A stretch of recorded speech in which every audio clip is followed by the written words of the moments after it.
नमस्कार, सुजस बुलेटिन में आपका स्वागत है। मैं हूं आपके साथ अश्विनी सरोही। एक नजर हेडलाइंस पर।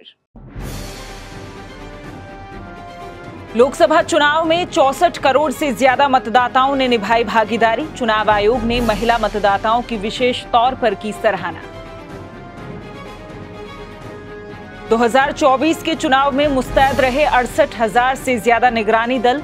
नकदी, शराब और फ्रीबीज सहित 10,000 करोड़ रुपए की हुई जब्ती। जयपुर में मतगणना के लिए तैयारियों को दिया गया अंतिम रूप। जयपुर निर्वाचन क्षेत्र की 151 तो वहीं जयपुर ग्रामीण की 161 राउंड में होगी मतगणना। लोकसभा चुनाव के लिए 7 चरणों में हुए मतदान के बाद 4 जून को मतगणना होने जा रही है। आज भारत निर्वाचन आयोग ने प्रेस कॉन्फ्रेंस आयोजित कर मतगणना संबंधी तैयारियों की जानकारी दी। मुख्य चुनाव आयुक्त श्री राजीव कुमार ने कहा कि मतगणना की प्रक्रिया पूरी मजबूती और सटीकता के साथ होगी। सबसे पहले पोस्टल बैलेट की गिनती शुरू होगी, उसके आधे घंटे बाद ही ईवीएम की गिनती शुरू होगी। मुख्य चुनाव आयुक्त ने कहा कि लोकसभा चुनाव में 31 करोड़ 20 लाख महिलाओं समेत 64 करोड़ 20 लाख मतदाताओं की भागीदारी के साथ भारत ने विश्व कीर्तिमान स्थापित किया है। इस दौरान आयोग ने महिला वोटर्स के लिए स्टैंडिंग ओवेशन भी दिया। By this, I would ask all of you to join and these are all our voters. So we thank you all. We salute all our voters, all our women voters. We have created a world record of 642 million proud Indian voters. This is a historic moment for all of us, for the nation as a whole. 642 ever, anywhere in the world, in any of the electoral exercise. That's what is the number of voters. And this is just to give you some small statistics. This is 1.5 times of the voters of all G7 countries. US, UK, France, Germany, Italy, Japan, Canada, all put together. We are comparing voters, not electors. And it is 2.5 times of the voters of 27 countries in the EU.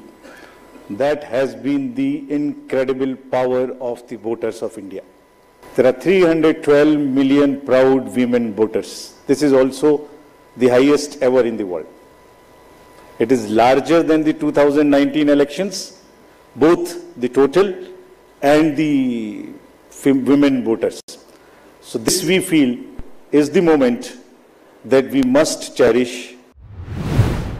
मुख्य चुनाव आयुक्त ने कहा कि 2024 के चुनावों के दौरान नकदी, मुफ्त उपहार, ड्रग्स और शराब सहित 10,000 करोड़ रुपए की जब्ती की गई है। 2019 में यह आंकड़ा 3,500 करोड़ रुपए था। आपको याद होगा किस तरीके से पैसे का डिस्ट्रीब्यूशन, फ्रीबीज का डिस्ट्रीब्यूशन आप लोग देखा करते थे। लिकर, साड़ी, धोती, क्या क्या नहीं बंटता था। कहीं से मुझे बताइए इस तरीके की बंटने की कोई मेजर घटनाएं आपको दिमाग में आई हो। सदर्न स्टेट्स में किस तरीके से पैसा बंटता था। एक एक कॉन्स्टिट्यूएंसी में बाई इलेक्शन में क्या क्या फिगर्स कोट होती थी।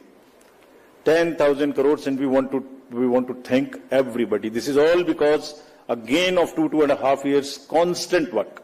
ये मैसेजिंग थी कि जो हमारी लोकल टीम्स हैं, दे आर सो एम्पावर्ड। डरना नहीं है, आपको अपना काम करना है और जब काम करना है तो 10,000 का रिजल्ट आएगा। लोकसभा चुनाव के तहत 4 जून को सुबह 8 बजे से जयपुर के जेएलएन मार्ग स्थित कॉमर्स कॉलेज में जयपुर ग्रामीण लोकसभा निर्वाचन क्षेत्र और राजस्थान कॉलेज में जयपुर लोकसभा निर्वाचन क्षेत्र की मतगणना प्रक्रिया शुरू होगी। उप जिला निर्वाचन अधिकारी श्रीमती नीलिमा तक्षक ने बताया कि मतगणना की आवश्यक व्यवस्थाएं और इंतजाम सुनिश्चित कर लिए गए हैं। उन्होंने बताया कि जयपुर जिले के जयपुर निर्वाचन क्षेत्र और जयपुर ग्रामीण निर्वाचन क्षेत्र के लिए 218 टेबल पर 312 राउंड में 4,213 ईवीएम से और 112 टेबल पर डाक मतपत्र और ईटीबीपीएस से मतगणना होगी। वहीं कॉमर्स कॉलेज में डाक मतपत्र गणना टेबल की संख्या 50 से बढ़ाकर 65 की गई है। कॉमर्स कॉलेज में जयपुर ग्रामीण लोकसभा निर्वाचन क्षेत्र के लिए 106 टेबल पर 161 राउंड में 2,128 ईवीएम से और 65 टेबल पर डाक मतपत्र और ईटीबीपीएस से मतगणना होगी। तो वहीं राजस्थान कॉलेज में जयपुर लोकसभा निर्वाचन क्षेत्र के लिए 112 टेबल पर 151 राउंड में 2,085 ईवीएम से और 47 टेबल पर डाक मतपत्र और ईटीबीपीएस से मतगणना होगी।